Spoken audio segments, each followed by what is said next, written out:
Thank you sir. Ravi, ji madam. आपके गांव का नाम बड़ा यूनिक है, जी मैडम। क्या मतलब है इसका? मैडम मेरे गांव है जो पहले एक मरुस्थल का क्षेत्र था। इंदिरा गांधी नहर आने के बाद में ये क्षेत्र पूरी तरीके से परिवर्तित हो गया। तो एक प्रकार से नहर के योगदान को देखते हुए नहर से जो छोटी वितरिकाएं निकलती है जिनको माइनर कहते हैं, उनके उनसे जो पानी की निकासी के द्वार होते हैं, उनके द्वारों के नाम पर गांव का नाम रखा गया है। तो डीएम का मतलब है कि डबजाल एडजॉइनिंग माइनर, जो इंदिरा गांधी की एक छोटी माइनर है जो डबजाल गांव से होकर प्रवाहित होती है, उसके नाम पर सर इसका नाम रखा गया। बहुत बढ़िया। ये बताएं कि क्या इंदिरा गांधी कैनाल आने के बाद से जो वहाँ का एग्रीकल्चर है उस कुछ बुरा प्रभाव भी पड़ा है? जी मैडम, कुछ कुप्रभाव मैं देख सकता हूँ। जैसे कि जो सोयल सैलिनिटी की समस्या है वो वहाँ पर आई है, जिसको स्थानीय भाषा में सेम कहा जाता है। दूसरा कि फसल प्रतिरूप में विकृति उत्पन्न हुई है। जो गेहूं और चावल की फसलें हैं उन पर ज़्यादा ध्यान दिया गया है, जिससे लैंड डिग्रेडेशन और भूमि की गुणवत्ता प्रभावित हुई है। तीसरा, वहाँ पर जो कीटों और नए रोग, मलेरिया जैसे रोग हैं, उनकी संख्या में वृद्धि देखी जा सकती है। बिल्कुल।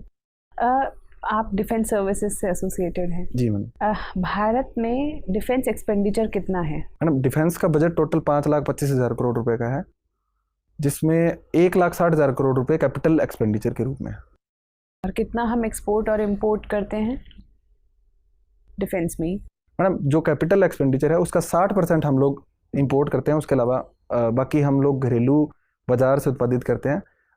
एक्सपोर्ट के एग्जैक्ट डेटा नहीं पता, लेकिन टोटल वर्ल्ड के एक्सपोर्ट का 0.2% इंडिया का शेयर है मैडम। बहुत कम है। जी मैडम। ऐसे कोई 3 तरीके बताएं जिससे कि हम अपना एक्सपोर्ट बढ़ा सकें।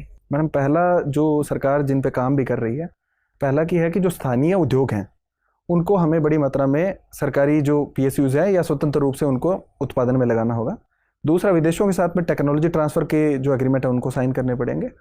और तीसरा, मैं ये मानता हूँ कि एक व्यापक इकोसिस्टम डेवलप करना पड़ेगा, जिससे हम लोग एक्सपोर्ट अच्छे से कर सकते हैं। क्या अभी हाल ही में हमने कुछ एक्सपोर्ट किया भी है या एक्सपोर्ट एग्रीमेंट साइन किया है जो कि काफ़ी महत्वपूर्ण हो हमारी एक्सपोर्ट पॉलिसी के लिए? जी मैडम, फिलीपींस के साथ में $375 मिलियन का ब्रह्मोस मिसाइल का हमने एग्रीमेंट साइन किया है। उसके अलावा आर्मेनिया के साथ में सवाती रडार का हमने एग्रीमेंट साइन किया है। बहुत बढ़िया। अच्छा मुझे ये बताएं, आप तो बहुत सारे डिफेंस सिस्टम्स के बारे में जानते होंगे। ऐसे कौन से 5 वेपन सिस्टम्स हैं इंडियन डिफेंस के पास जिन्हें हम अपनी सुरक्षा का स्तंभ मान सकते हैं? मैडम आर्मी के स्तर पर बोलूँ तो T-90 टैंक और अर्जुन टैंक है, वो मेन स्तंभ है। उसके अलावा जो हमारी IMDB कार्यक्रम के तहत जो मिसाइल्स हैं वो दूसरा रक्षा का स्तंभ है। तीसरा, जो हमारी न्यूक्लियर सबमरीन है वो हमारी रक्षा का स्तंभ है। चौथा, एयरफोर्स स्तर पर राफेल विमान है, वो हमारी रक्षा का स्तंभ है।